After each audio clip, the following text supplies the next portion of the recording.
자, 이런 질문으로 한번 이번 시간은 시작해 보고 싶어요. 성경은 어느 것을 주된 관점으로 하여 기록되었는가? 구속사 중심의 관점인가? 하나님 왕국사 중심의 관점인가? 구속사냐? 아니면 왕국사냐? 성경에서 말씀하고자 하는 그 주된 관점이 뭐냐라는 거예요. 여러분은 어떻게 생각해요? 여러분들은 성경을 읽으면서 뭐가 주된 관심, 성경에서 말하려고 하는 게 뭐가 주된 관심이다 라고 여러분은 들어오셨어요? 여러분이 많이 들으신 내용은 뭐예요? 구속사지요. 신학교에서도 이 구속사 메인이잖아요. 이거 계속 들어오는 내용 아니에요? 예수 그리스도 얘기하면서 구속사. 성경 구절을 보세요. 예수께서 온 갈릴리에 두루 다니사 그들의 회당에서 가르치시며 천국 복음을 전파하시며 백성 중에 모든 병과 모든 약한 것을 고치시니. 여기서는 뭐예요? 고난 받으신 후에 이거 부활이에요. 부활하신 후에 또한 그들에게 확실한 많은 증거로 친히 살아계심을 나타내사 40일 동안, 여러분 부활하시고 40일 동안은 정말 중요한 기간이지요. 여러분이 만약에 부활하시고, 지금 말고요, 부활하시고 40일 동안 여기 있다가 올라가야 돼요. 그러면 그 40일 동안 여러분 뭐 하시겠어요? 그게 뭐가 됐든지 나에게 있어서 제일 중요한 거 하시겠죠. 예, 그때 뭐 하셨나 보세요. 예수님은 40일 동안 그들에게 보이시며 하나님 나라의 일을 말씀하시니라. 예수님에게 있어서 제일 중요했던 건 하나님 나라의 일이었다는 거예요. 그런데 여기 복음도 보세요. 그냥 복음이요? 천국 복음이에요. 하나님 나라 복음이에요. 그 다음에 사도행전, 그들이 날짜를 정하고 그가 유숙하는 집에, 이거 바울 얘기하는 거예요. 바울이 유숙하는 집에 많이 오니 바울이 아침부터 저녁까지 강론하여 하나님의 나라를 증언하고 모세의 율법과 선지자의 말을 가지고 예수에 관하여 권하더라. 여러분 여기서 지금 중요한 게 뭐예요? 하나님 나라. 예수님이 전하신 복음의 내용도 하나님 나라 복음이라고요. 그냥 복음이 아니고 하나님 나라 복음이었단 말이에요. 그러니까 아까 첫 번째에 대한 그 대답이 뭐냐면 왕국사라는 거예요. 왕국사. 구속사가 아니고 왕국사라고요. 왕국사. 그러면 왕국사가 무슨 말이냐면 불국사가 아니고요. 왕국사. 하나님 왕국의 역사. 이거 말하는 거예요. 하나님 왕국의 역사. 이게 성경의 처음부터 끝까지의 메인 주된 관점이에요. 만약에 여러분이 신앙생활하면서 이 관점을 놓치고 지금 신앙생활하고 목사님들이 설교할 때 이 관점을 놓치고 설교했다면 그건 잘못했다는 거예요. 여태까지 주된 관점을 놓친 거예요. 그러면 제가 지금 여러분이 잘 안 쓰시는 단어 지금 썼잖아요. 아까 제가 서두에서도 그리스도라는 단어보다 제가 메시아라는 단어를 쓴다고 얘기를 했죠. 여기서도 여러분이 잘 안 쓰시는 단어 제가 하나 썼죠. 뭐예요? 왕국. 여기 앞에 보시면 이거 뭐예요? 하나님 나라. 여기도 하나님 나라. 성경은 하나님 나라 얘기하고 있는데 저만 혼자 왕국 얘기를 지금 하는 것 같잖아요. 그러면 나라하고 왕국의 차이가 뭔데요? 주권이 누구에게 있는가? 주권, 주인된 권세가 누구에게 있는가? 제국은 황제가 주인일 때 제국이라고 얘기해요. 민국은 국민이 주권을 가지고 있을 때 민국. 우리나라를 뭐라 그래요? 주권이 누구에게 있어요? 국민에게 있어요. 왕국은요? 왕에게 주권이 있을 때를 왕국이라고 하는 거예요. 이런 주권적 개념이 강조되지 않은 상태의 표현을 뭐라고 하냐면 나라라고 하는 거예요. 그러니까 하나님 나라 해도 100% 틀린 말은 아니에요. 그냥 주권에 대해서는 언급을 안 한 거예요. 그냥 그러니까 성경대로 정확히 말하고 싶으면 어떻게 해야 된다고요? 하나님 왕국 해야지 성경에 있는 내용하고 정확히 말하는 거예요. 성경적 용어예요. 그래서 원어를 보면 히브리어는 말쿠트라는 단어로 이 왕국을 설명해요. 말쿠트 나오면 이게 왕국이란 얘기예요. 이게 헬라어에서는 바실레이아라는 말이에요. 바실레이아, 왕국이란 얘기예요. 그러니까 실제로 하나님 왕국이라는 그걸 쫓아가 보면 헬라어의 그 신약에 많은데 그 표현이 다 헬라어에서 바실레이아라고 나와요. 이렇게 나와요. 말고 그냥 나라 이렇게 얘기하면 구약에서는 고이라는 단어가 따로 있어요. 따로. 말쿠트 하면은 요거는 이 왕국이라는 뜻이에요. 이게 어디서 나오냐면 말라크라는 단어에서 나왔어요. 말라크라는 얘기는 왕이 되다, 통치하다 이런 뜻이에요. 그런데 이 말라크는 멜레크에서 왔어요. 멜레크는 왕이라는 말이에요. 여러분 이 멜렉이라는 말 들으셨죠? 예, 아비멜렉. 아비멜렉은 두 단어가 합성된 거예요.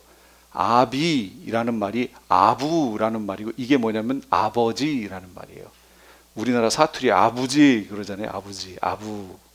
아부하고 이게 아버지란 말이고 멜렉 이건 왕이란 뜻이에요. 그래서 아버지는 왕이시다라는 뜻이 아비멜렉이에요. 그 멜렉에서 나온 게 이게 말라크예요. 왕이라는 얘기예요. 왕국. 그래서 이거 기억해 두셔야 돼요. 제가 하나님 왕국 하면 성경대로 제가 정확히 말한 거예요. 제가 잘못 얘기한 게 아니고 성경에 우리 신약 성경에 나와 있는 하나님 나라 막 나온 거 있죠? 그거는 정확한 표현이 아니에요. 다 하나님 왕국으로 바꿔야 돼요. 왜냐하면 다 바실레이아로 나와 있기 때문에 헬라어 원어가. 그리고 유대인들의 신약 성경 있지요? 있어요. 유대인들의 신약 성경 보시면 거긴 다 하나님의 왕국으로 나와 있어요. 그래서 이제는 우리나라도 원어, 구약 원어나 신약 원어의 학자들이 많잖아요. 이제 많이 생겼잖아요. 우리나라도. 교수들이 많이 생겼어요. 그 교수님들에 의해서 원문의 의미를 담은 우리말의 단어들로 이렇게 바꾸는 작업들을 좀 했으면 좋겠다는 거죠. 지금 우리가 갖고 있는 개역 개정에는 너무 달라요. 원어에서 말하는 그 단어들하고 발음이 너무 달라요. 여기에 좀 문제가 있어요. 예를 들면 여러분 그리스도라는 단어가 있어요? 그리스도. 여러분 잘 쓰시는 단어죠? 그리스도. 이 어디서 왔어요? 뜻이 뭐예요? 그 의미가. 예, 기름 부음을 받은 자. 구약에서 기름 부음을 받은 자라는 그 의미의 단어가 뭐예요? 했잖아요, 제가. 메시아. 메시아가 그 단어란 말이에요. 그런데 메시아라고 써놔도 그걸 메시아라고 안 쓰고 기름 부음을 받은 자 이렇게 번역을 해놓더라고요. 메시아가 그 뜻이에요. 메시아가. 이게 헬라어로 넘어가면서 뭐가 됐어요?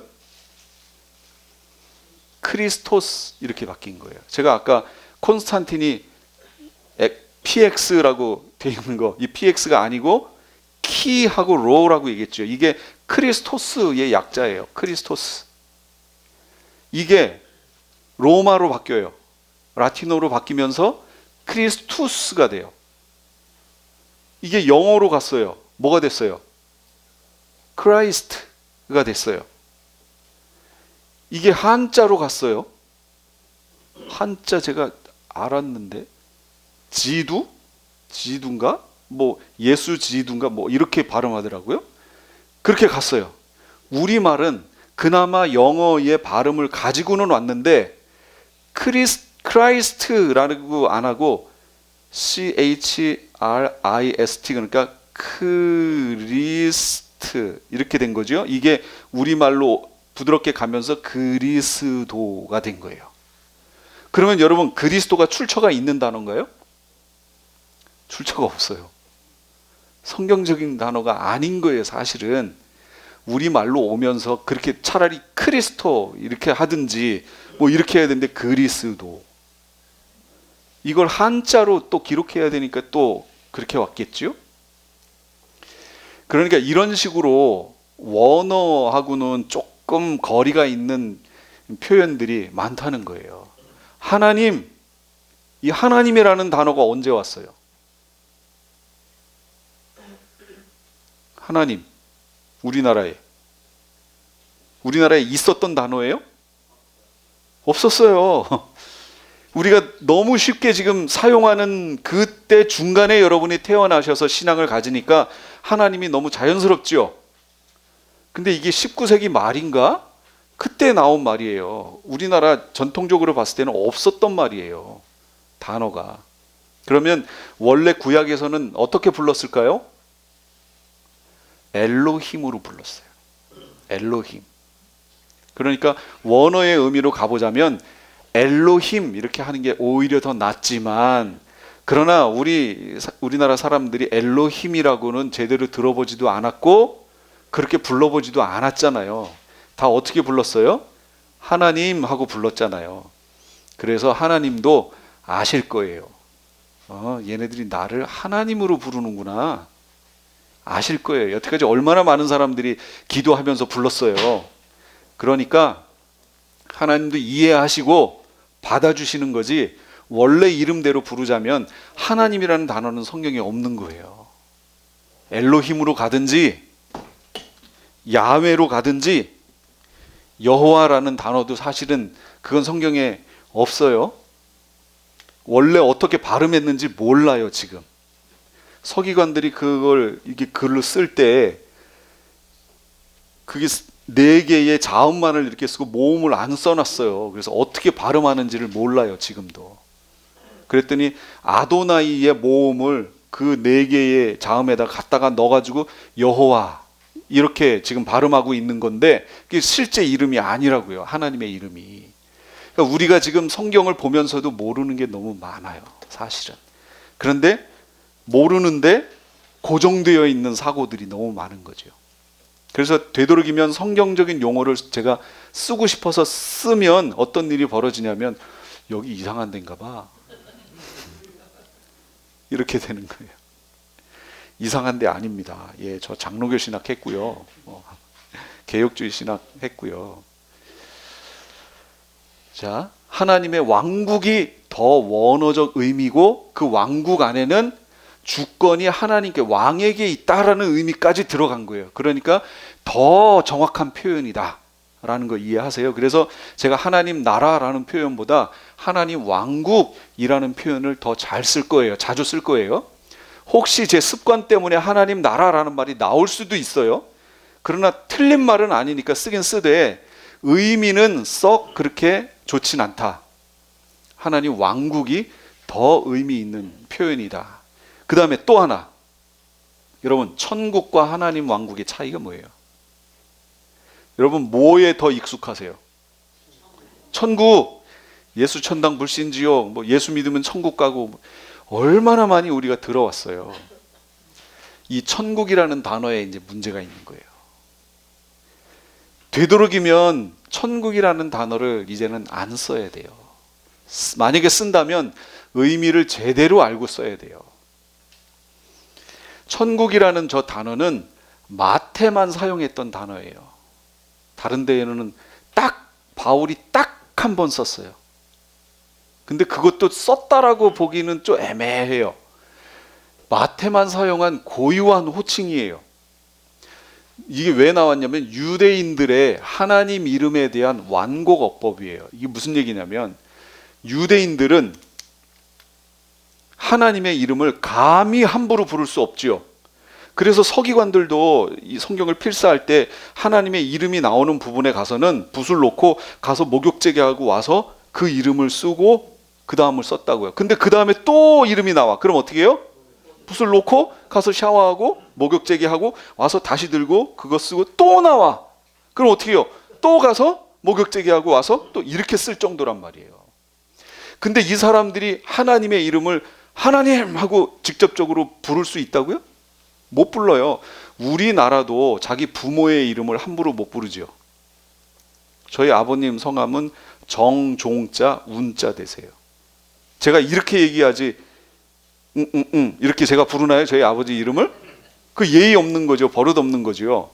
이 개념이 그들에게도 있다는 거예요. 그래서 하나님의 이름을 함부로 부를 수가 없어요. 그래서 하나님 왕국 해야 되는데 하나님이라는 그 자리에 완곡어법, 부드럽게 그 하나님을 표현하기 위해서 하늘이라는 말로 쓴 거예요. 하나님 대신 하늘이라는 단어를 써서 그 하나님 왕국을 표현한 거죠. 그러니까 어떻게 됐어요? 하늘 왕국이 됐죠. 하늘 왕국. 성경의 정확한 표현으로 하자면 엘로힘의 왕국 해야지 맞는 거예요. 이게 진짜 딩동댕 할 수 있는 표현이에요. 그런데 지금 한국 사람들에게 엘로힘의 왕국 하면은 여러분 어떻게 받아들이세요? 이게 와 닿아요 지금? 이게 천국이거든요. 여러분이 알고 계신 천국 할 때 그 느낌과 엘로힘의 왕국 어떻게 들리세요? 그래서 제가 얘기하는 거예요. 한국 사람들은 엘로힘을 하나님이라고 부르니 하나님의 왕국까지는 가자. 그거예요. 하나님의 왕국. 그러나 우리는 엘로힘을 하나님이라고 칭하고 있기 때문에 하나님의 왕국이라고 쓰자는 거예요. 천국이라는 단어는 마치 어떤 이미지를 주냐면 천국은 어디 있어요? 예, 저기 있잖아요. 그 단어 자체가 느낌이 어디예요? 저기. 이 의미가 있단 말이에요. 그래서 저 단어는 문제가 있는 거예요. 저 단어를 그래서 쓰면 썩 그 원래의 의미를 담기에는 부족하다. 의미가.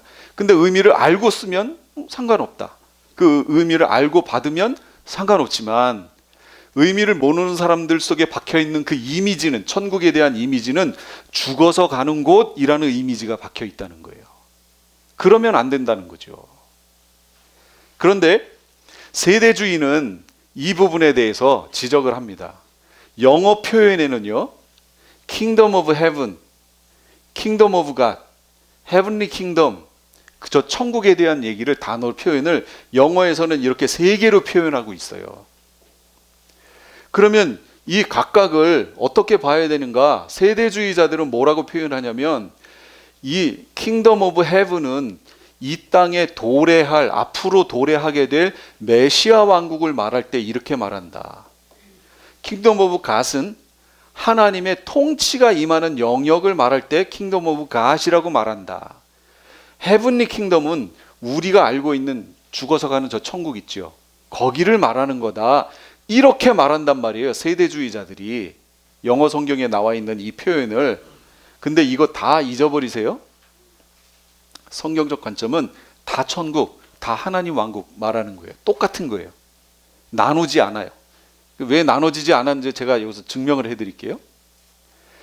Heavenly Kingdom, 이거에 대해서 이게 우리가 알고 있는 천국, 저기 죽어서 가는 저 천국을 말하는 거다라고 표현하는데요. 이 영어로 Heavenly Kingdom이라는 표현은 디모데후서 4장 18절에 딱 한 번밖에 안 나와요. 그러면 우리가 죽어서 갈 천국에 대해서 성경에서 이렇게 강조를 안 했다고요? 여러분 이게 말이 돼요? 말이 안 된다는 거죠.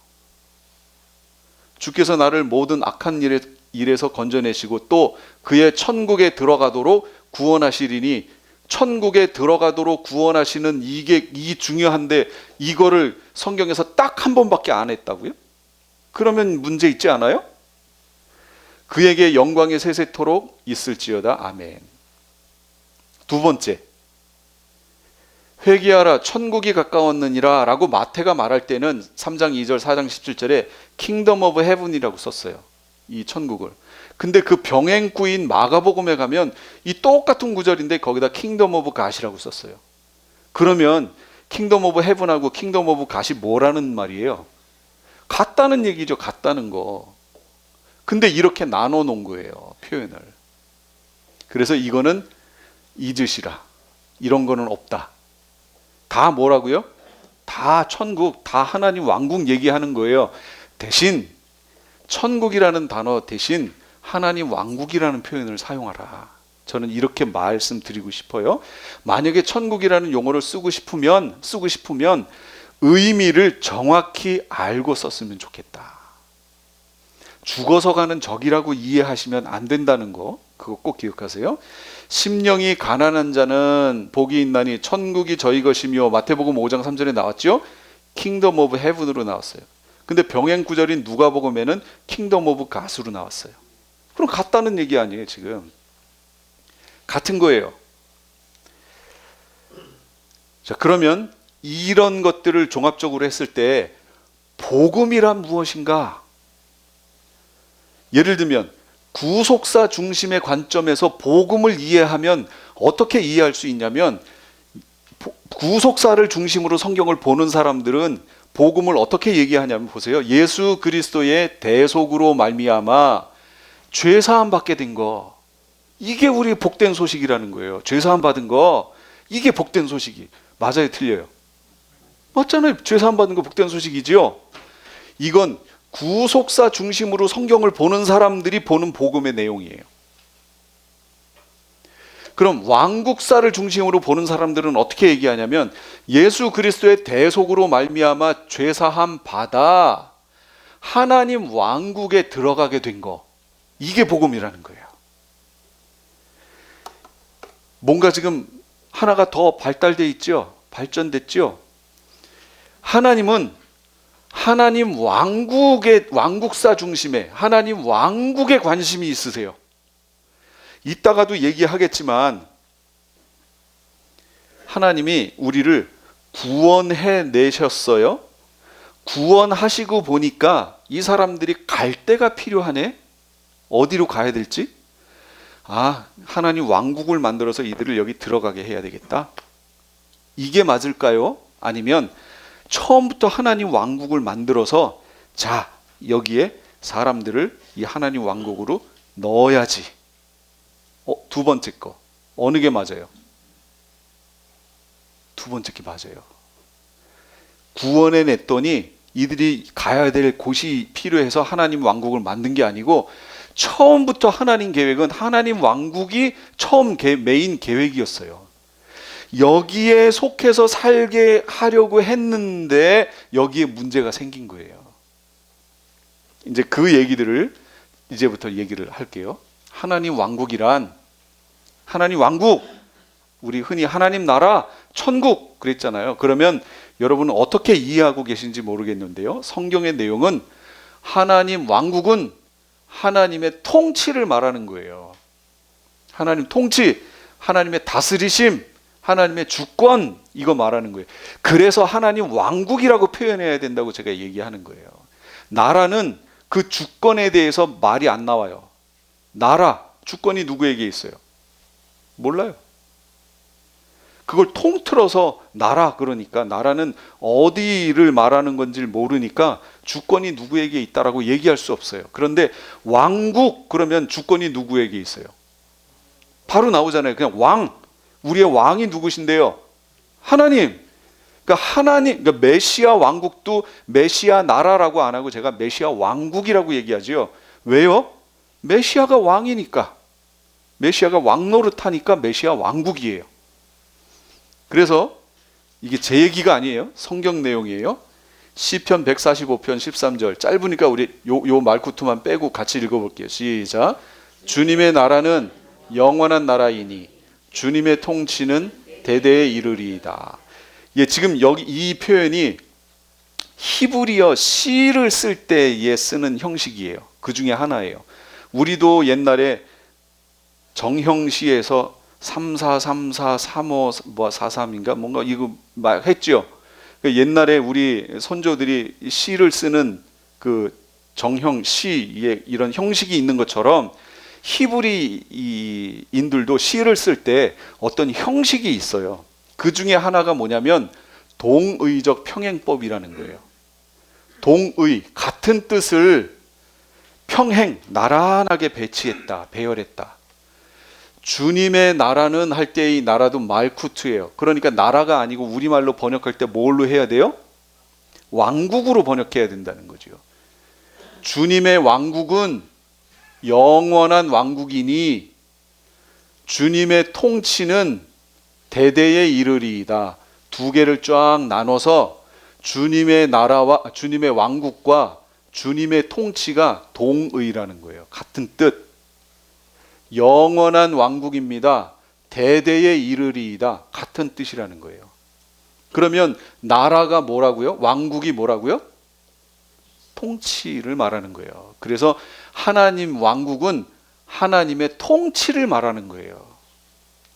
그런데 저걸 천국해서 죽어서 가는 저기 이렇게 해놓으면 그럼 여기서는요? 하나님의 통치가 없어요? 우리에게? 그러니까 천국이라는 용어를 쓸 때 이런 의미를 알고 쓰면 오케이인데 이런 의미를 모르는 사람들에게 막연하게 천국 해버리면 이 사람들은 다 죽어서 가는 것으로 계산한단 말이에요. 생각한단 말이죠. 그러니까 이 땅에서의 삶은 없어지는 거예요. 그래서 용어가 중요해요. 어떤 용어를 쓰느냐. 그런데 지금 현재 한국 교회에서 한국말로 쓰여지는 그 용어들은 성경에서 말하는 큰 주제를 왜곡시키는 단어적 표현들이 너무 많은 거예요. 그래서 단어를 바꿔야 된다고 얘기하는 거죠. 천국이라는 단어 대신 하나님 왕국이라는 단어를 써야 돼요. 왕국, 통치, 다스리심. 하나님의 주권적 통치, 다스리심. 내가 진정으로 너희에게 말한다. 누구든지 어린아이와 같이 하나님의 왕국을 받아들이지 않는 사람은 거기에 들어가지 못할 것이다. 우리가 받아들여야 되는 게 뭐라고요? 하나님의 통치, 하나님의 왕국, 통치 받아들여야 돼요. 제가 그래서 이 관점으로 기독교 세계관, 성경적 세계관을 나름대로 정리를 했습니다. 이거 이제 저희 교회 성도님들은 다 아시는 내용들인데 창조, 타락, 구속 여기까지 요 세 개, 이게 전통적으로 기독교 세계관을 바라봤던 관점이에요. 제가 대학생 때도 그렇고 기독교 관련된 서적 중에 세계관, 기독교 세계관 해서 나온 책들은 다 창조, 타락, 구속까지밖에 없었어요. 그런데 최근에 한동대인가요? 거기에서 강의하시는 기독교 세계관 강의하시는 분이라든지 교수님이라든지 어떤 분들은 창조, 타락, 구속, 완성 이렇게 네 개를 얘기하시더라고요. 근데 저는 창조, 타락, 구속, 회복, 완성을 얘기해야 된다. 이렇게 5단계로 얘기해야 된다라고 주장하는 거예요. 왜냐? 창조, 이건 에덴을 말해요. 타락하기 전 에덴의 상태를 말해요. 타락은 타락이죠. 구속, 예수님이 오셔서 구속이 시작됐지요. 회복이 뭐냐? 이게 메시아 왕국이에요. 메시아가 오셔서 왕으로 오셔서 이루실 메시아 왕국. 그건 뭐냐? 백투 에덴이에요. 근데 이게 죄짓기 전 에덴의 상태로 가는 건데 이런 좋은 표현들이 있는데 이걸 다 누가 갖다 써요? 이단들이 갖다 써요. 전 그래서 너무 안타까운 거예요.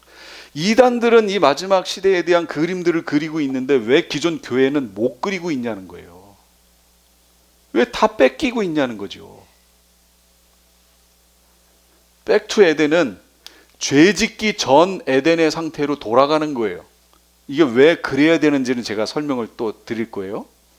그 다음에 완성, 이건 새하늘과 새 땅을 말해요.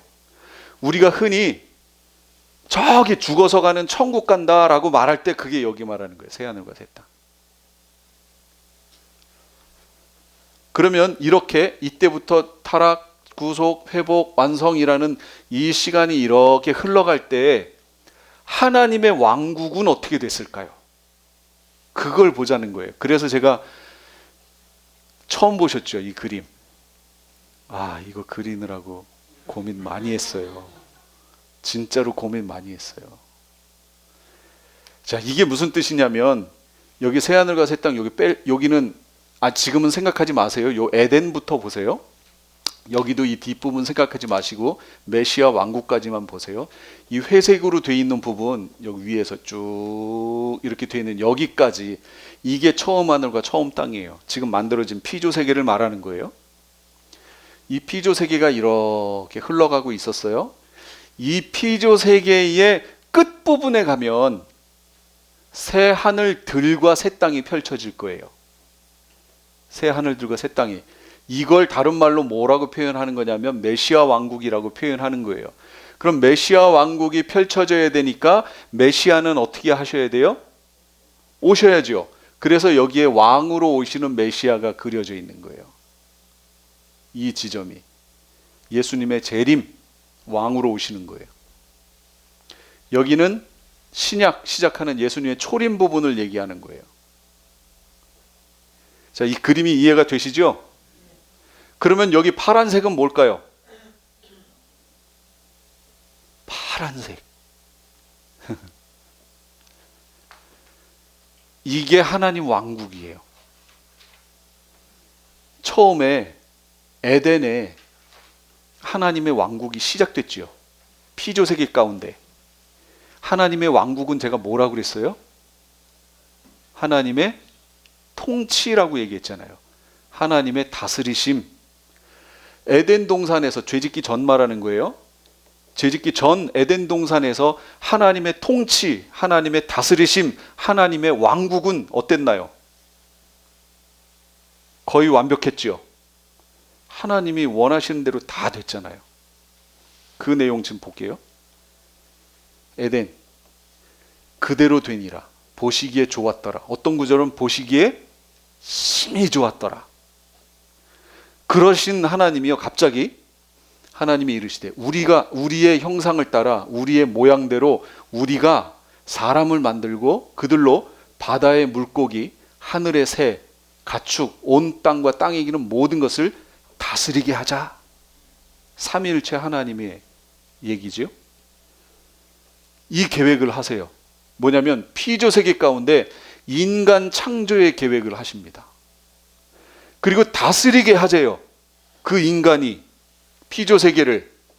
다스림이 제가 뭐라고 그랬죠? 통치, 다스림이 뭐라고 그랬어요? 하나님 왕국이라고 그랬죠. 하나님이 피조세계를 만드시고 하나님의 왕국을 만들어 가셨어요. 만드셨어요. 완벽하게. 이게 하나님 계획이었어요. 하나님이 피조세계를 만드신 이유는 하나님 왕국 때문인 거예요. 그래서 이게 메인이라고요. 구속사가 아니고. 왕권을 위임해 주시겠대요.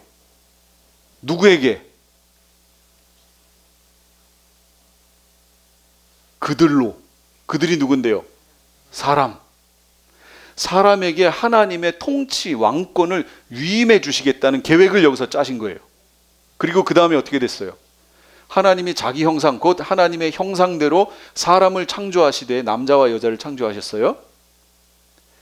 보라, 처녀가 잉태하여 아들을 낳을 것이요 그 이름은 임마누엘이라 하리니 번역하면 하나님이 우리와 함께 계시다 함이라. 무슨 얘기냐면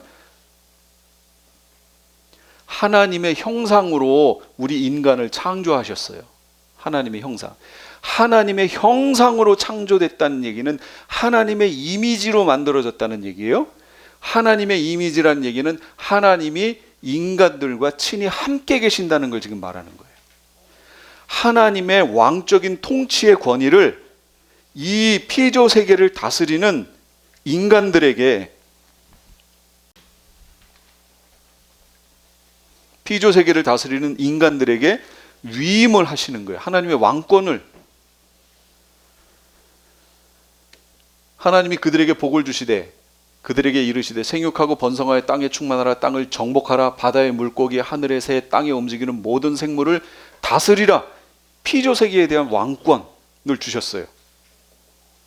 하나님이 들의 모든 짐승, 공중의 모든 새를 흙으로 빚어 만드시고 그 사람으로 이끌어 오셔서 그 사람이 그것들을 무엇이라고 하는지를 보셨다. 그 사람이 살아있는 동물 하나하나에 이르는 것이 그대로 동물들의 이름이 되었다. 왕권의 위임, 다스림의 시행, 실제로 인간들이 했어요. 그걸. 피조세계 가운데서 하나님 왕국의 모습이 창세기 2장 8절에서 25절까지의 내용이에요. 여러분 읽어보세요. 거기에 어떤 모양이 펼쳐지고 있는지, 정말 하나님이 이 피조세계를 만드시고 원하셨던 하나님 왕국의 모습이 여기 나와 있어요. 이거 나중에 또 나와요. 나중에 이사야서 11장과 65장에도 나와요. 이 모습이에요. 이 모습. 이거 원하셨던 거예요. 이거. 남자와 그 아내가 둘 다 벌거벗고 있었으나 부끄러워하지 않았다. 하나님 왕국의 특징이에요. 이게 여기에서 벌어졌던 일이에요. 하나님 통치로 충만했어요. 통치가 가득했어요. 그래서 파란색이 여기 회색이라고 하는 이 처음 하늘과 처음 땅에 충만했어요. 꽉 찼어요. 그런데 갑자기 무슨 일이 벌어지죠? 타락이라는 현상이 벌어져요. 갑자기 왜 이 파란색이 없어져 버렸죠? 이렇게? 제가 처음에는 이걸 좀 두껍게 했는데 두껍게 하면 표현이 잘 안 살 것 같아가지고 저걸 어제 바꾼 거예요. 그러느라고 오래 걸렸어요. 실타래처럼 만든 거예요. 아주 한 가닥만 남아 있어요. 하나님의 왕국이 타락으로 말미암아 선악을 알게 하는 나무의 열매는 먹지 말라. 네가 먹는 날에는 반드시 죽는다. 여자가 그 나무의 열매를 보니 먹음직하고 보암직하고 그뿐만 아니라 사람을 슬기롭게 할 만큼 탐스럽기도 한 나무였다. 여자가 그 열매를 따서 먹고 먹지 말라. 따서 먹고 함께 있는 남편에게도 주니 그도 그것을 먹었다. 먹지 말라. 먹었다. 먹지 말라는 하나님의 통치, 다스림에 불순종이 나왔어요. 반역, 범죄지요? 불순종이 나왔어요. 하나님의 통치에 직접적으로 반역한 거지요. 그러면 하나님의 왕국이 어떻게 된 거예요? 상실돼 버렸죠. 불순종하면 하나님의 왕국을 맛볼 수 없어요. 하나님이 아무리 좋은 걸 이렇게 펼쳐놔도 하나님의 통치에 순종하지 않으면 하나님이 예비해 놓으신 걸 맛볼 수 없어요. 이 상태가 되어버렸어요. 그러면 하나님이 왜 여기 이거 다 있는데 요거 하나 먹지 말라고 얘기했잖아요. 이게 왜 필요해요? 우리 자주 하는 질문이지요. 하나님 아예 그거 안 만들어 놓으셨으면 이런 일이 없는데 왜 그거 만드셔가지고 이렇게 만들어 놨냐고. 만약에 저게 없었다면 어떻게 됐을까? 한번 여러분 요셉을 생각해 보시면 알 수 있어요. 요셉이 형들에 의해 팔려서 애굽으로 갔다가 보디발의 집으로 가게 되지요. 요셉의 모든 행사를 보고 보디발이 깨달아요. 아, 하나님이 함께 하시는구나. 그래서 자기 집안 모든 일을 다 맡겨요. 반지까지 주고요. 집에 있는 모든 것을 관장하도록 해놨어요. 그런데 누가 나타나요? 보디발의 누구? 아내. 슬슬 꼬시네. 동침하자라고. 이거 완전 노골적인 거 아니에요? 꼬셔요. 그랬더니 요셉이 뭐라고 얘기하냐면 내 주인이 우리 집에 있는 모든 것을 나한테 맡겼다. 그래서 이 집에서 나보다 높은 이가 없다. 그러나 단 하나를 이거는 건드리지 말아라 라고 얘기하신 게 있다. 그게 누구예요? 그게 바로 당신이란 얘기예요. 그러면 이게 무슨 의미일까요? 요셉이 그 집의 주인이에요? 누가 주인이에요? 보디발. 그 보디발이 주인이라는 것을 어떻게 알아요? 요셉이 집에서 모든 것을 할 수 있는 권세가 있었는데요. 그 주인의 와이프 단 하나, 그것만 건들지 말라는 거예요. 제약을 하나 걸어놨어요. 그걸 통해서 보디발과 요셉이 동격이 아니라는 걸 지금 보여주는 거예요. 이렇게 하나님이 다 되는데 요거 하나만 하지 마 하고 걸어놓으셨죠. 이게 뭘까요? 우리에게 모든 피조세계를 맡겼어요. 인간에게 왕권을 행사하래요. 왕이나 다름없죠. 그런데 단 하나 요거 걸어놨어요. 그건 뭐예요? 우리가 하나님이 아니라는 거예요. 우리 위에 하나님이 계시다라는 거, 요거 기억하라는 거예요. 그걸로 요거 하나 만들어 놓으신 거예요. 이게 하나님과 우리의 차이를 얘기해 주신 거예요, 지금. 그런데 어떻게 했어요? 그 하나 있는 거. 다른 거 먹지 좀, 다른 거. 얼마나 많아요. 다른 게 아니고 그거 하나 딱 해놓은 거, 그걸 먹네. 이게 우리 인간의 모습이라고요. 하지 말라면 그거 하고 싶었고, 그렇죠. 너희는 너희 아비 마귀에게서 났으니. 불순종한 이들에 대한 하나님의 평가예요. 원래 사람은 누구에게서 나오는 거예요? 하나님이 만들어 주시는 거죠. 그런데 하나님이 불순종하는 이들을 어떻게 평가하시냐면 너희 아비 마귀에게서 났다 이렇게 평가하세요. 그 후로. 이에 그들의 눈이 밝아 자기들이 벗은 줄을 알고 무화과 나무 잎으로 엮어 치마를 삼았다. 이같이 하나님이 그 사람을 쫓아내시고 에덴 동쪽의 그룹들과 두루도는 불칼을 들어 생명나무의 길을 지키게 하셨다. 이미 그들 다 처음부터 벗고 있지 않았나요? 처음부터 벗고 있는데 뭐 벗은 줄을 알고 부끄러워해요? 처음부터 벗고 있었어요. 그런데 불순종의 결과로 하나님의 왕국을 잃어버리니까 이 세상 나라의 것들이 그들 시야에서 보이기 시작해요. 처음부터 아담과 하와가 만들어졌을 때 물질계 속에 만들어졌기 때문에 물질계가 당연히 보이겠지요. 그런데 이들은 하나님 왕국이라고 하는 영계 속에 살고 있었기 때문에, 그걸로 충만해 있었기 때문에 물질계에 대한 인식이 이렇게 부끄러움으로 나타나지 않았었던 거예요. 그런데 죄를 짓고 나니까 어떻게 됐어요? 그 죄가 하나님 왕국을 닫아버리고 물질계를 열어버렸어요.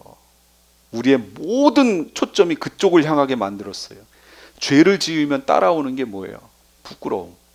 부끄러워지는 거예요.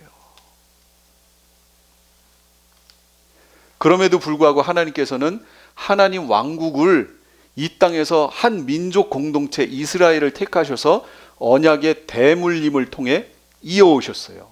아까 제가 17선으로 이렇게 해놨죠? 그걸 통해서 가는 거예요. 하나님 왕국이 끊어지지 않고 그걸 통해서 그냥 연명하면서 하나님의 왕국이 이어지는 거예요. 하나님의 통치가 이어지는 거예요. 누가복음, 아담, 셋, 에노스, 가이난, 마할랄렐, 야렛, 에녹. 여러분 여기에서 아담, 그 다음에 에녹, 여러분 잘 아시죠? 에녹? 예. 300년 동안 하나님하고 동행하다가 갔다. 이거 하나님 통치, 하나님 왕국을 성취한 거 아니에요. 이 땅에 시련함에 살았던 사람이잖아요. 이렇게 있다고요. 그런데 그 하나님 왕국을 그 성취하며 살았던 사람들의 수가 많아요? 아니요, 안 많아요. 이렇게 그냥 조금씩 그 명맥을 이어올 뿐이에요. 그러다가 노아, 이 시대에는 그 많은 사람들 다 물로 수장해 죽었네요. 노아의 식구 8명만 남았어요. 여기에서는 1명, 2명 이렇게 연명해 오다가 여기에 오니까 이제 노아를 통해서 8식구를 통해서 이제 조금 확대돼서 퍼지려고 했지요. 곧바로 나오더니 어떻게 돼요? 타락하기 시작하네. 이게 인간의 그 모습이라니까요. 그러면서 쭉 지나옵니다. 그러다가 아브라함까지 와요. 드디어 하나님께서 이 아브라함을 통해 민족을 택하시고 그들을 통해서 야곱, 즉 이스라엘을 통해 민족 공동체를 만드시며 그 민족 공동체가 하나님의 왕국이 되도록 만들어 가시는 거예요. 그게 이거예요. 이 선으로 꽉 그 명맥만 그냥 이어오다가 노아 때가 오니까 약간 두꺼워졌죠. 왜냐하면 노아 식구들로 해서 약간 이어서 이렇게 오다가 아브라함 때가 되니까 여기서부터 점점 확대되죠. 아브라함이 커지면서 이스라엘 민족 공동체가 생기는 거예요. 그러면서 하나님의 왕국이 점점 확대되지만 여전히 만족할 만한, 사실 이것도 더 얇아야 돼요. 그리고 여기 연도도 보세요. 아담부터 노아까지 1000년, 약 1000년이에요.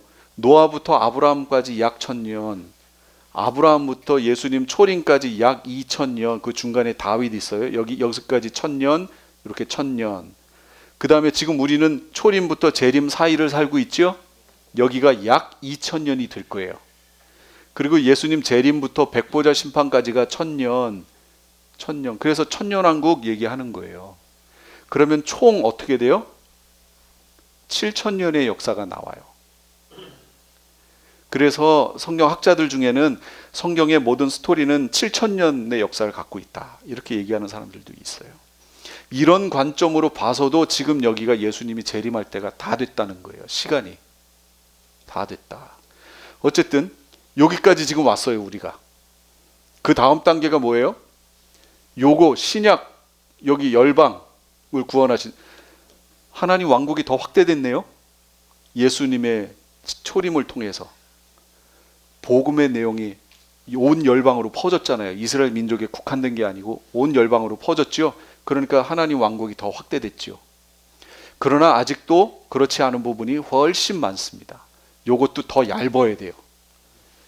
근데 그걸 하려니까 힘들더라고요.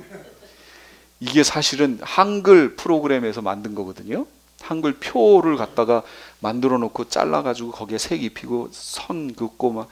근데 색이 안 칠해지는 부분이 나오면 이제 그림 그리는 프로그램으로 옮겨서 거기에 가서 제가 일일이 마우스로 색깔 다 칠하고 다시 파일로 바꾸고 저장하고 뭐 이래서 만든 거예요. 그러려니까 여기를, 이 두께를 제 마음대로 조정을 할 수가 없어요. 최대한 하는 데까지 해본 거예요. 자, 요 부분을 한번 성경으로 볼게요. 구속, 베드로전서, 너희가 알거니와 너희 조상이 물려준 헛된 행실, 그래서 대속함을 받은 것은 은이나 금이나 이런 게 아니고 흠 없고 점 없는 어린 양 같은 그리스도의 보배로운 피로 된 것이다. 대속. 원죄와 우리의 자범죄에 대해서 메시아의 흘리신 피로 면제권을 우리가 받게 됐어요. 그 죄에 대한 면제권을 우리가 받게 됐어요. 이로써 이 보배롭고 지극히 큰 약속을 우리에게 주사, 약속으로 말미암아 너희가 정욕 때문에 세상에서 썩어질 것을 피하여 신성한 성품에 참여하는 자가 되게 하려 하셨느니라. 신성한 성품이 뭐예요? 다른 성경에서는 신의 성품에 이렇게 나와요. 그게 하나님 형상 말하는 거예요. 우리 처음에 만들었을 때 하나님 형상에 참여. 왜 하나님 형상 회복돼야 돼요? 하나님의 왕권이 이걸 통해 왔잖아요. 하나님의 임마누엘, 우리와 함께 하심이 이걸 통해 있는 거 아니에요? 하나님의 형상. 근데 지금은 하나님의 형상이 죄로 인해 변질됐다고요.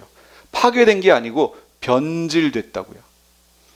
변질됐어요. 이해를 잘 하셔야 돼요. 하나님의 형상 안에는 놀라운 능력들이 있어요. 그 형상 안에. 그래서 아담 같은 경우는 여러분 생각해 보세요. 아담은 그의 지혜로 동물들이 자기에게 올 때 그 이름을 일일이 하나하나 그 특징을 관찰해 가지고 이름을 이렇게 불러줬어요. 대단한 지혜였다는 거죠. 그 능력이 우리에게도 있다고요. 지금 있는데 변질이 돼버렸어요. 그 의미는 뭐냐면 이 능력을 어떻게 써야 하는지, 어디에 써야 하는지를 모르는 거예요. 그래서 이 능력을 이 세상 것 추구하며 사는 데다가 다 쓰는 거예요. 사람들이. 하나님이 많은 능력들을 이 하나님 형상 속에 담아주셨는데 변질된 하나님의 형상을 갖고 있다 보니 하나님 형상의 제일 첫 번째 해야 될 일은 뭐냐면 그 속에 하나님을 담는 거거든요. 하나님과 교제를 위한 거였거든요. 변질되니까 그걸 안 하는 거예요. 그리고 그 자리에 우상을 세워놓는 거예요. 우상을 섬기고 내가 할 수 있는 기능적인 그 일 가지고 하나님을 높이고 하나님의 왕권에 대해서 순종하며 그를 찬양해야 되는데 그걸 가지고 자기를 드러내고 우상 숭배하고 이 세상 것 추구하고 사는 그런 삶으로 바뀌어버렸다고요. 구속이 일어나면 어떻게 되느냐? 그 하나님의 변질된 하나님의 형상을 원래의 모습으로 회복하는 거예요. 원래의 모습으로 회복하면 어떻게 될까요? 이 땅에서 하나님이 만들고자 하셨던 하나님의 왕국을 이루는 삶을 살겠죠. 근데 죽어서 가는 곳이라고요, 천국이? 이게 성경에 없는 내용이 되니까요. 잘못된 내용 지금 얘기하는 거예요. 이렇게 이 땅에서 하나님의 왕국을 이루며 살던 사람이 죽으면 영원한 하나님의 왕국으로 들어가는 거지요. 이 땅에서는 하나님 왕국하고 아무 상관없이 자기가 원하는 대로 살고 하나님은 내가 필요할 때 내가 기도해서 내가 필요한 것을 주시는 분 정도로 이해하고 신앙생활을 하다가 죽어서 천국 간다고요? 아니, 좀 못 가요. 못 가요. 구원관이 그래서 바뀌어야 되는 거예요. 기독교 구원관이. 이르시되 때가 찼고 하나님의 나라가 가까이 왔으니 하나님의 왕국이 가까이 왔으니로 번역해야 되는 거예요. 회개하고 복음을 믿으라. 누가복음에 율법과 선지자는 요한의 때까지요. 율법은 토라를 말하는 거예요. 모세오경. 선지자는 예언서를 말하는 거예요. 그러니까 그 말대로 치면 이건 뭘 말하는 거죠? 구약을 말하는 거죠. 구약은 요한, 세례 요한 때까지요. 그 후부터는 하나님 왕국의 복음이 전파되어 사람마다 그리로 침입하느니라. 하나님 왕국 복음이라고요. 그냥 복음이 아니고 구속사에서 말하는 복음이 아니고 하나님 왕국 복음이라고. 왕국사의 복음이에요. 또 여기 있다 저기 있다고도 못하리니 하나님의 왕국은 너희 안에 있느니라. 하나님의 통치가 나를 통해서 역사하는 거예요. 예수 그리스도의 구속을 통해 민족 공동체인 이스라엘뿐 아니라 인류 전체에 하나님 왕국이 침투하기 시작했어요. 무엇을 통해? 예수님의 초림을 통해. 이때부터 시작됐어요. 그러니까 이제 조금 더 넓어진 거예요. 하나님 왕국이. 예수께서 꾸짖어 이르시되 잠잠하고 그 사람에게서 나오라. 그랬더니 나왔어요. 귀신들에게 명령한즉 순종하는도다. 그랬더니 내가 만일 하나님의 손을 힘입어 귀신을 쫓아낸다면 하나님의 왕국이 이미 너희에게 임하였느니라. 하나님의 통치가 이미 나타났다라는 거예요. 그래서 하나님 왕국에서 나타나는 현상들 중에 하나가 뭐냐면 귀신이 쫓아나가는 거예요. 또 병든 자가 고침받는 거예요. 예수님이 왜 귀신을 쫓아내고 병든 자를 고치셨느냐? 하나님 왕국 보급 때문에 그런 거예요. 하나님 왕국. 이렇게 얘기하니까 그러면 내가 기도하면은 모든 귀신이 다 도망가고 모든 병이 다 낫겠구나. 여러분 진짜 그래요? 진짜로요? 그럼 여러분이 기도했는데 병도 안 낫고 귀신도 안 나갔으면 그럼 이제 좀 심각해지는 거 아니에요? 그래서 지금이 하나님 왕국의 완성이 아니라고 얘기하는 거예요. 지금은 하나님의 왕국을 맛보는 단계예요. 맛보는. 근데 지금이 메시아 왕국이라고요? 저는 너무 안타까워요. 메시아 왕국은 뭐냐면요, 하나님이 만드신 피조세계 처음 하늘과 처음 땅에서 하나님의 왕국의 완성된 모습을 보는 게 이게 메시아 왕국이에요. 그러니까 메시아 왕국 안에서는 이런 일들이 너무도 쉽게 일어나요. 메시아 왕국 안에서는. 지금은 아니라니까요. 지금은 맛보는 단계예요. 이런 것들은 하나님 왕국이라는 얘기는 아까 하나님 통치라고 얘기했잖아요. 그럼 지금 저건 하나님의 통치의 현상이잖아요. 이거는 통치로 인해 나타난 현상들이죠. 그러면 저게 나타나려면 우리가 어떻게 해야 되냐면 우리가 왕이 되어야 하는 거예요. 우리가 예수님이 왕권을 천지창조 에덴에서, 죄짓기 전 에덴에서처럼 그 왕권을 우리에게 주셔서 우리가 명령해야 되는 거란 말이죠. 그러면 현상이 나타나야 돼요. 그런데 지금 우리가 사는 이 세상에서는 그렇게 나타날 때도 있고 아닐 경우가 훨씬 많아요. 그러면 이걸 어떻게 봐야 하느냐? 우리가 생각을 좀 해봐야 되는 거예요. 그러면 여러 가지 예를 들 수 있는데 그 중에 하나, 제가 시간이 없으니까 그냥 그 중에 하나, 내가 혹시 왕이 아닌 건 아닌가? 생각해 봐야죠. 메시아 왕국 안에서는 성도가 왕이잖아요. 그런데 그대로 현상이 안 나타난다는 얘기는 내가 왕이 아닌 건 아닌가? 성경을 통해 확인해 봐야죠. 그러면 여러분, 구속받은 하나님의 백성들은 왕인가요? 아닌가요?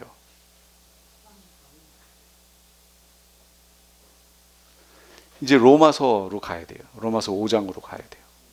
그러면 구속받기 전에 우리 인간의 형태, 인간의 실상은 뭐였어요? 실존은 죄의 종노릇하는 거였죠. 구속을 받았어요. 구속이라는 건 대속, 대신 용서를 받은 거예요. 대속의 은혜를 받았어요.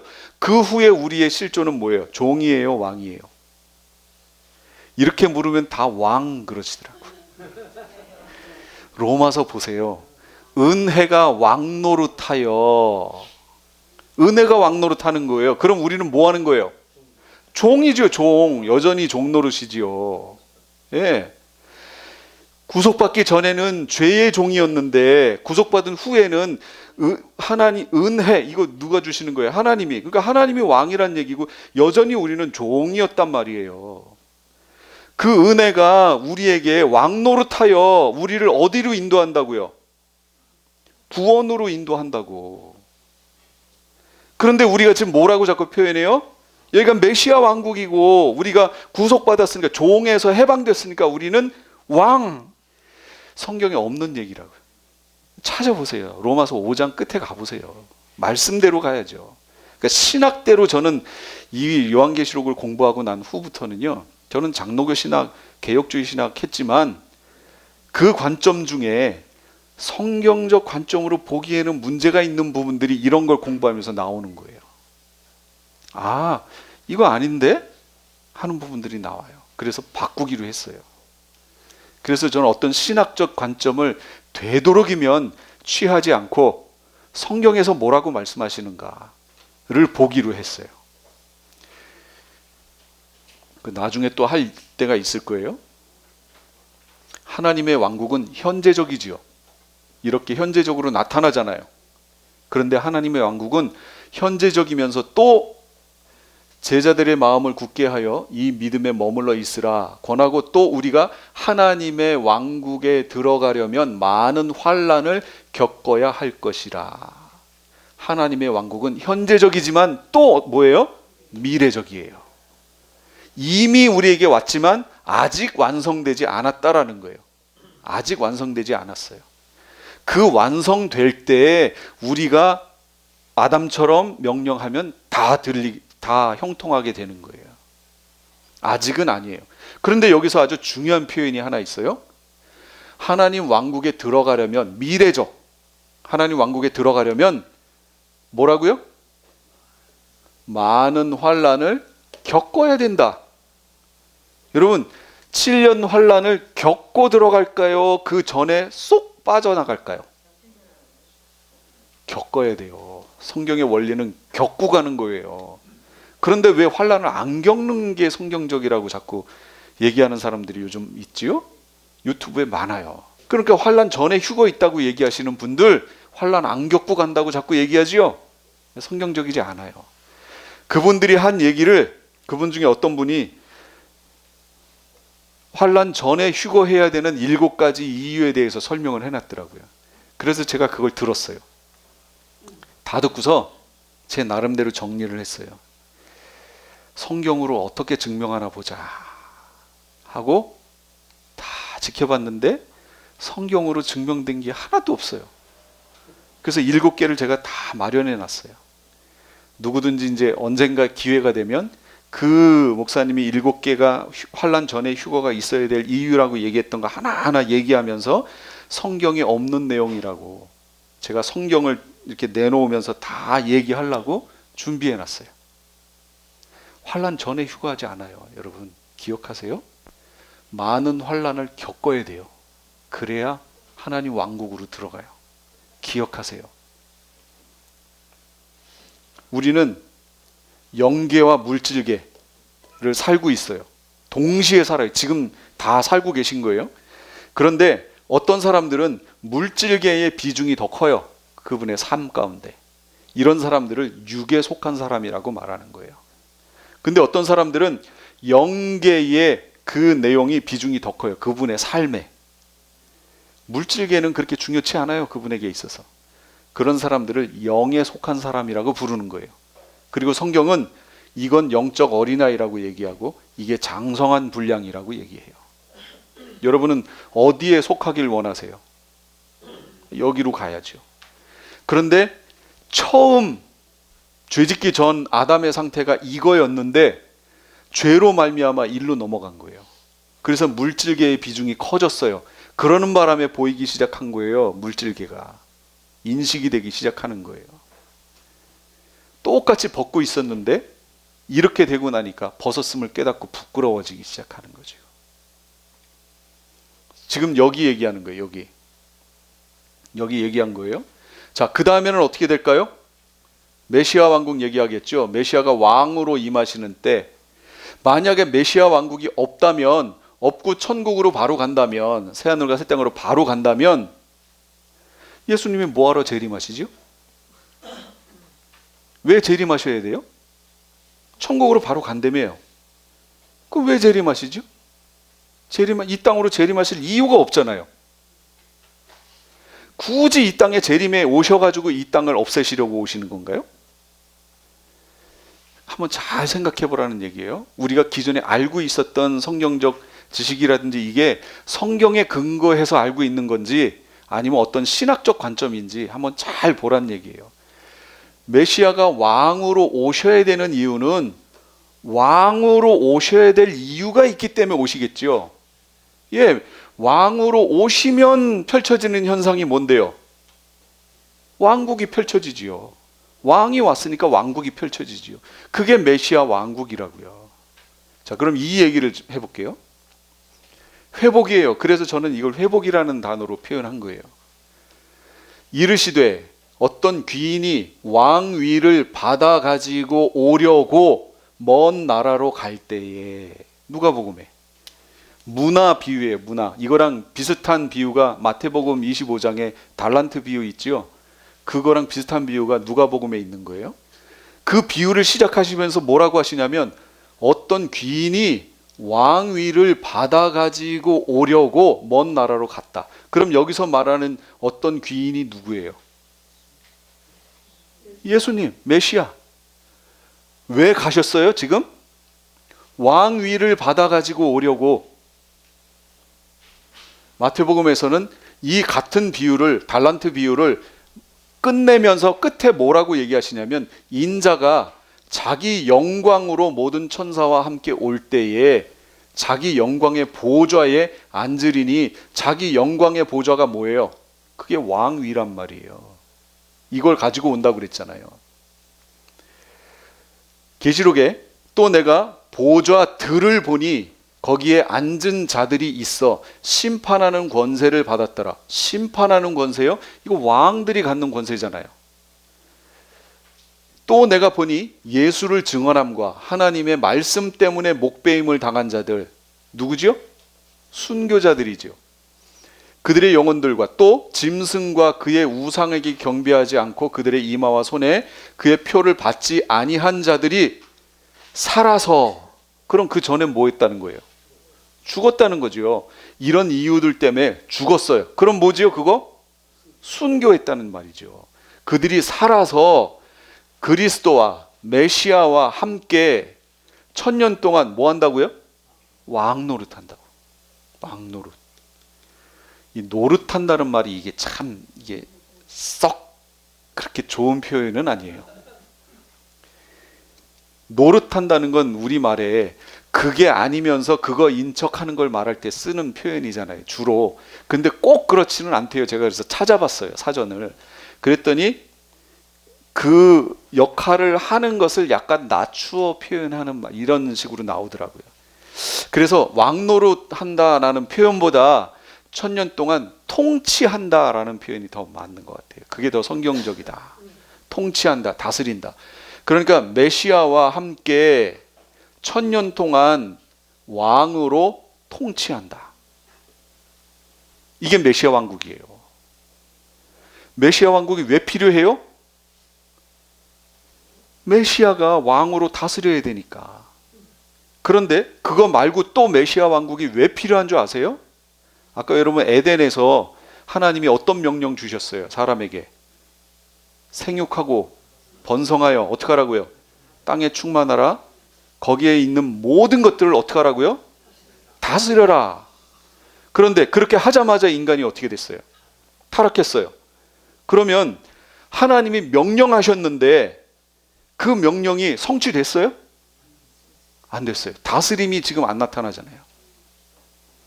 그러면 이 상태로 가다가 세상이 끝나버려요. 그러면 뭐가 문제가 되죠? 제가 누누이 얘기하는 게 우리는 문제가 안 된다니까요. 우리는 그냥 이렇게 살다가 가면 되는 거예요. 문제는 하나님의 전능하심의 문제가 되죠. 전능하신 하나님이 명령하셨는데 그 명령이 성취가 되지 않고 이 세상이 끝나버렸어요. 그럼 하나님의 전능하심의 문제가 있다니까요. 그래서 하나님께서 명령하신 생육하고 번성의 땅에 충만하고 땅을 정복하고 거기 있는 바다의 물고기 뭐 이거 쭉 가축까지 해서 이걸 다스려라 라는 그 하나님의 왕권의 위임, 지금 우리 왕 노릇 하고 있지 않다고 지금 얘기했어요. 종 노릇 하고 있어요 지금. 그러니까 아직도 우리가 이 왕권을 행사하지 못하고 있는 거예요, 이 땅에 대해서. 근데 여기서 끝나버렸다? 그럼 하나님 말씀이 성취가 안 되고 세상이 끝난 게 되는 거예요.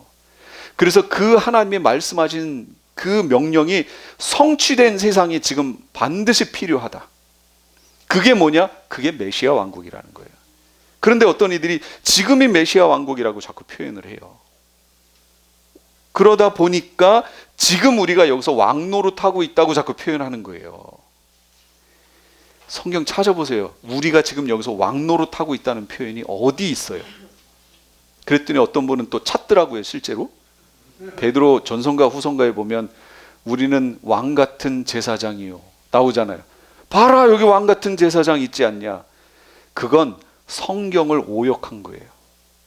거기서 왕 같은, 제가 바실레이오스 이러면 왕 같은이 맞아요. 그런데 거기서 말하는 왕 같은에 해당하는 단어가 바실레이온이에요. 온이면 중성명사예요.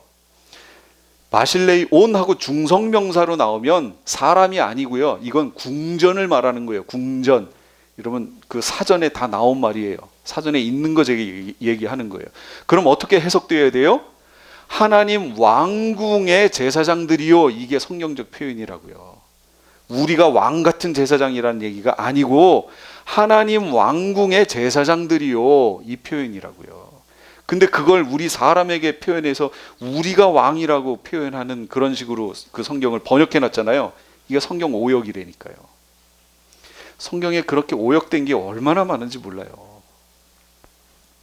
자, 메시아 왕국을 성경에서 표현하고 있어요. 창세기 2장 8절에서 25절, 아까 제가 창세기 그 부분 얘기할 때 말씀드렸죠. 또 어디 있냐면 이사야 11장 6절에서 9절까지, 이게 메시아 왕국의 모습이에요. 백투 에덴이라고 그랬어요. 에덴의 모습, 이거는 에덴의 모습이고 이것이 이 땅에 실현된 게 이사야 11장 6절에서 9절이에요. 또 어디 있냐면 이사야 65장 17절에서 25절이에요. 다 길어요. 그래서 제가 요거 제일 짧은 거 요거 하나 읽어드릴게요. 여러분 가셔서 나머지 부분들 보세요. 지금이 이 모습인가? 이 구절도 보세요. 제가 읽을 테니까 여러분 잘 따라오시면서 지금이 이 모습인가 한번 보세요. 그때 이리가 어린 양과 함께 살며 표범이 어린 염소와 함께 누우며 송아지와 어린 사자와 살찐 짐승이 함께 있어 어린 아이에게 끌리며 암소와 곰이 함께 먹으며 그것들의 새끼가 함께 엎드리며 사자가 소처럼 풀을 먹을 것이며 젖먹는 아이가 독사의 구멍에서 장난하며 젖된 어린 아이가 독사의 굴에 손을 넣을 것이라. 내 거룩한 산 모든 곳에서 해됨도 없고 상함도 없을 것이니 이는 물이 바다를 덮음같이 여호와를 아는 지식이 이 세상에 충만할 것임이니라. 여러분 이 모습이 현재의 모습이에요? 지금 모습 아니죠? 그래서 저는 이런 세상이 온다고 얘기하는 거예요. 이게 실제라고. 학교에서 수업을 듣는데 교수님이 이 얘기를 하시는 거예요. 그래서 제가 손독을 질문을 했어요. 미국 교수님인데 이거에 대해서 교수님은 이걸 상징으로 보시나요? 실제라고 보시나요? 그랬더니 그 교수님이 네, 이거는 상징입니다, 이렇게 얘기하시더라고요. 그래서 제가 그 다음 질문부터는 안 했어요. 할 필요가 없잖아요. 그 부분의 성경적 관점은 무천년적 관점으로 보는 거예요. 그냥 그거 하나만 딱 들어도 어떻게 얘기하시는지 알겠더라고요. 이거는 실제예요. 실제. 여러분 이런 세상이 있었어요, 없었어요? 보세요. 사자가 소처럼 풀을 먹을 것이며, 사자가 풀을 먹은 적이 있어요, 없어요? 에덴 동산에서는 푸른 풀을 식물로 주노라 그랬잖아요. 다 풀 먹었어요. 공룡도요, 티라노사우루스도 다 풀 먹었다고요. 나중에 인간의 타락으로 말미암아 피조 세계 전체가 변질돼 버렸어요. 그래서 피라미드의 약육강식이 생겨난 거예요. 그러다 보니 생존을 위하여 그런 육식 동물들이 생겨나면서 그들의 이빨의 모양이 뾰족하게 바뀐 거예요. 초식 동물들의 이빨은 어떻게 생겼어요? 우리 사람처럼 생겼어요. 이렇게 뭉툭하게. 이 풀을 갈아 먹어야 되니까. 그런데 육식 동물들은요, 날카로워요. 뜯어 먹어야 되니까. 이 모양이 그 후에 바뀐 거라고요. 원래 사자는 소처럼 풀을 먹었었다고요. 이게 에덴 동산에 있었던 일 아니에요. 그런데 타락으로 말미암아 이 모습이 변질됐죠. 그러면 하나님이 명령하신 그 명령이 실제로 이렇게 성취되고 세상이 끝나야 하나님의 전능하심에 손상이 안 가죠. 그런데 자꾸 지금이 그 나라라고 얘기하는 거예요. 지금이 무슨 이런 나라예요. 이 세상 이렇게 만들어 가야 한다고. 만들어야 된다고. 그 사명이 우리에게 있는 것이고, 그래서 제가 여기에 요 구절은 꼭 읽어보세요. 제가 오늘 안 읽었어요. 길어서. 그래서 제가 여기에다가 이렇게 표현했잖아요. 메시아 왕국에 가서, 그러다 보니까 제가 지금 말씀하셔서 메시아 여호와 증인들은 왕국이라는 말을 쓰네요. 왕국회관. 지금 얘기하다 보니까 이 얘기가 갑자기 생각이 나네. 또 여기 오셔서 여기 여호와 증인 아니야? 또 이러시는 분 계신 거 아니죠? 저 지금 생각났어요. 이게 원래 의미에 원래 이렇게 쓰는 거예요. 메시아 왕국에 가서 지금 보여드렸던 그 모습대로 원래대로 회복돼요. 그래서 백투 에덴이라고 얘기하는 거예요. 죄짓기 전의 상태로 돌아가는 거예요. 이렇게 하나님의 말씀이 이 피조 세계 처음 하늘들과 처음 땅에서 성취되고, 여기에서 성취되고 그 다음으로 넘어가야 된다고 얘기하는 거예요. 이게 성경을 보는 관점이에요. 뭐가 메인인지를 정확히 알고 성경을 여러분 해석하시면서 보셔야 돼요. 새하늘과 새 땅, 이제 내가 들으니 보좌에서 큰 음성이 나서 이르되 보라, 하나님의 장막이 사람들과 함께 있음에 하나님이 그들과 함께 계시리니 처음 것들이 다 지나갔습니다. 하나님의 장막이 뭐예요? 하나님이 거하시는 곳. 지금 지성소전에 하늘 지성소에 계시잖아요. 사람이 하나님의 지성소에 함께 거한다는 얘기예요. 이 얘기는 이제 지금 여러분 하나님 지성소에 들어가실 수 있어요? 없어요. 하나님이 그들과 함께 계시리니, 임마누엘, 아까 임마누엘 나왔었죠. 처음에 하나님의 형상 하면서 나왔었잖아요. 이게 온전하게 회복되는 거. 이게 새하늘과 새 땅. 하나님의 장막이 사람들 가운데 있고 하나님께서 친히 그들과 함께 계신 것은 하나님의 통치가 온전히 성취됐음을 말하는 거예요. 이제 여기는 거역이 없어요. 에덴 동산에서는요, 죄짓기 전 말하는 거예요. 죄는 없었지만 죄를 지을 수는 있었죠. 그러니까 아담이 죄를 지었잖아요. 근데 마지막 여기 새하늘과 새 땅으로 가면 어떻게 돼요? 죄 있어요, 없어요? 없어요. 죄를 지을 수 있나요? 가능성이? 없어요. 그것마저도 없어요. 그러니까 이제 없어요. 그 상태로 영원히 하나님과 함께 하는 거예요. 하나님은 그걸 만들고 싶어 하시는 거예요, 지금. 그래서 이 땅에, 보이는 땅에서부터, 처음 하늘과 처음 땅에서부터 그걸 실현해 가시는 거라고요. 그러니 이 땅을 사는 우리는 어떻게 살아야 돼요? 그걸 실현하면서 살아야죠. 그러니 크리스찬들이 나 예수 믿고 구원받았어 하고 끝난다면 그 사람은 구속사 중심의 신앙이라는 거예요. 그 사람이 정말로 마지막에 새하늘과 새 땅으로 가게 될지 모르겠어요. 장담 못해요. 그런데 우리가 듣는 복음은 뭐라고요? 예수님의 대속으로 말미암아 우리가 하나님 왕국에 들어가게 됐어. 하나님 왕국 백성이 됐어 라고 복음을 이해하고 있다면 여기서 어떻게 살까요? 하나님 백성, 왕국 백성답게 살려고 하겠죠. 그걸 성취해 가야 되니까. 이 개념이 제가 왜 이걸 자꾸 얘기하냐면 이것 때문에 그래요. 무천년적 관점으로 성경을 보면 강조점이 현실, 현재에 있어요. 지금 여기. 그래서 모든 설교가 지금 현재 여기에 맞춰져 있지요. 그러다 보니 미래의 소망과 연결된 부분이 약해요. 재림도 그래서 빠진 거고, 미래에 대한 얘기가 약해요. 무천년적 관점이 실제로 보세요. 약해요. 그런데 거꾸로 전천년적 관점을 취하고 성경을 보면 강조점이 소망이에요. 미래적 내용이에요. 메시아 왕국이 앞으로 올 것이다. 예수님이 오시면 그렇게 될 것이다. 다 미래적이잖아요.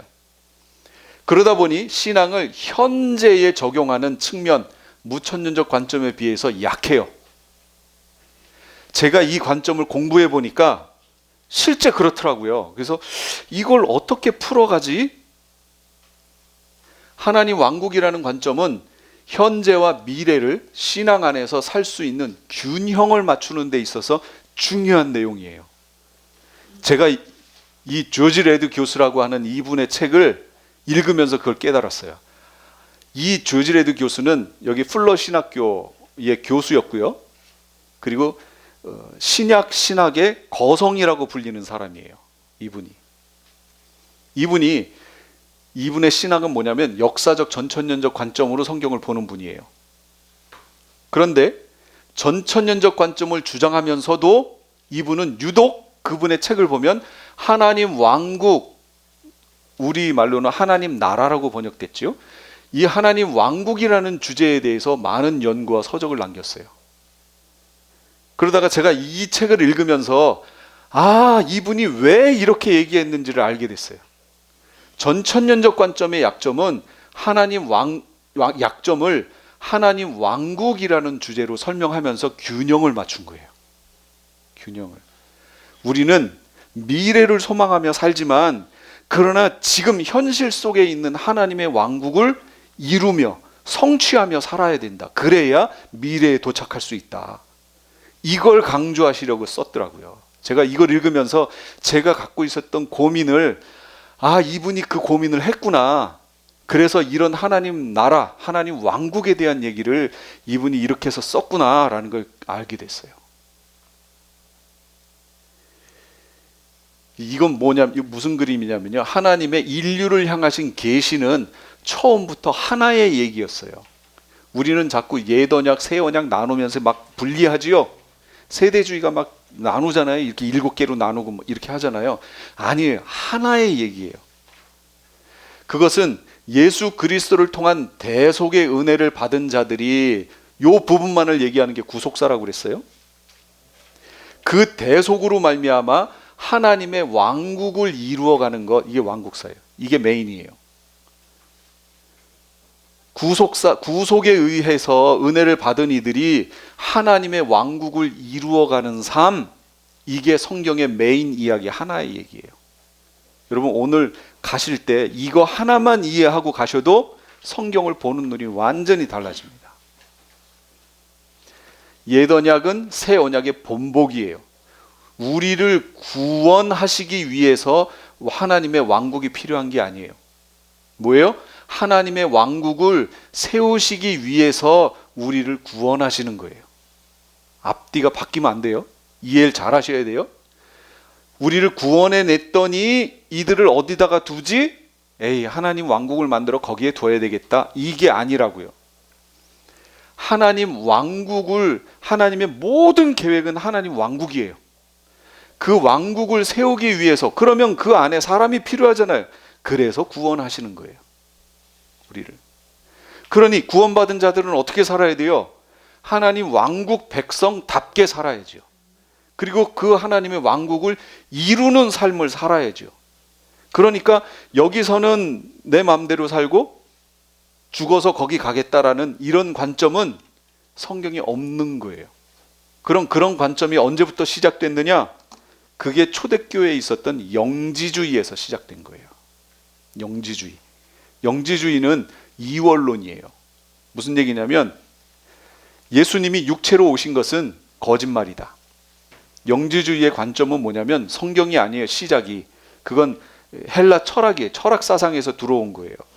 뭐냐면 영은 고상하다, 고귀하다, 육체는 더럽다. 그런데 어떻게 하나님이, 신이 육체를 입고 올 수 있느냐? 육체를 입는 순간 어떻게 돼요? 더러워진다. 그러므로 예수님이 육체를 입고 이 땅에 왔다는 것은 거짓말이다. 근데 우리가 친히 봤는데 그건 가짜로 현현한 것처럼 보였을 뿐이다. 그래서 가현설을 주장해요, 영지주의자들은.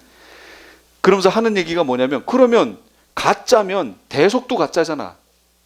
그래서 영지주의자들이 주장하는 건 구원을 얻으려면 대속이 아니고 영지를 가져야 한다. 영지가 뭐예요?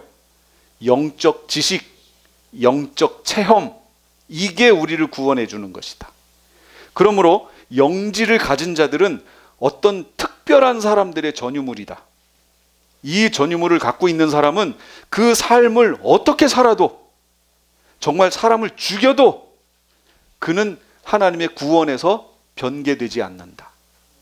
여러분, 이단 맞죠? 이 영지주의예요. 이게 초대교회에 있었던 거예요. 요한이 요한 1서에서 적그리스도가 나타난다고 할 때 그걸 영지주의를 그걸 말한 거예요.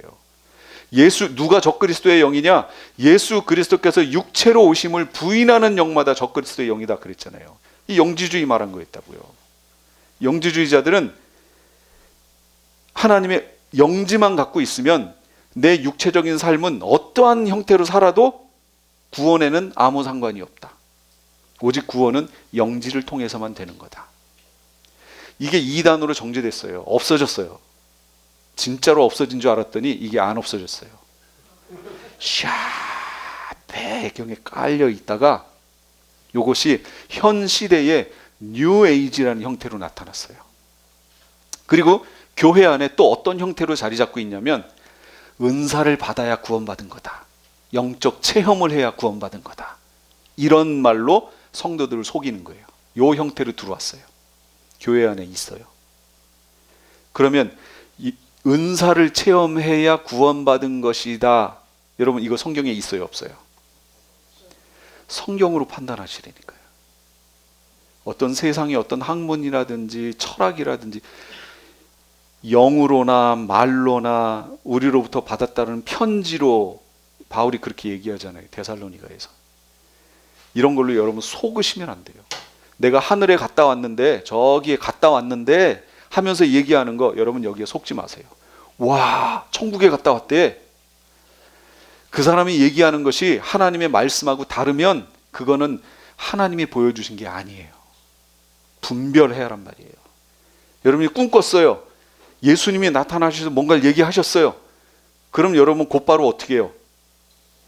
우와, 하나님 나와 말씀해 주셨어, 나타나셨어. 아니요, 성경으로 가야죠. 그 봤던 현상, 거기서 들었던 말씀들이 성경의 말씀하고 맞는가 말씀으로 분별하셔야 된다고. 그게 안 되면 그럼 그거 가짜라고요. 마귀도 얼마든지 광명의 천사로 가장해서 나타날 수 있어요. 지금 이 시대가 바로 그런 시대라고요. 미혹의 때 누구보다도 심해요. 그게. 여러분이 속해 있는 교단이 크다고요? 여러분 속지 마세요. 교단에 크고 영향력 있음, 그것이 여러분 진리예요? 성경에 나왔어요? 하나님이 그렇게 말씀하셨어요? 오히려 하나님은 뭐라고 얘기하셨죠? 좁은 문으로 들어가라, 좁은 길로 가라고. 그 길이 협착하여 찾는 이가 적다고 얘기하셨잖아요. 그러니까 이 마지막 시대에는 미혹부터 시작하거든요. 미혹과 배교와 적그리스도 출현하고 그 다음 예수님 오시거든요. 이게 데살로니가 후서 2장 1절부터 12절까지 있는 내용이에요. 가셔서 보세요. 미혹이 있어요. 지금이 미혹의 때예요.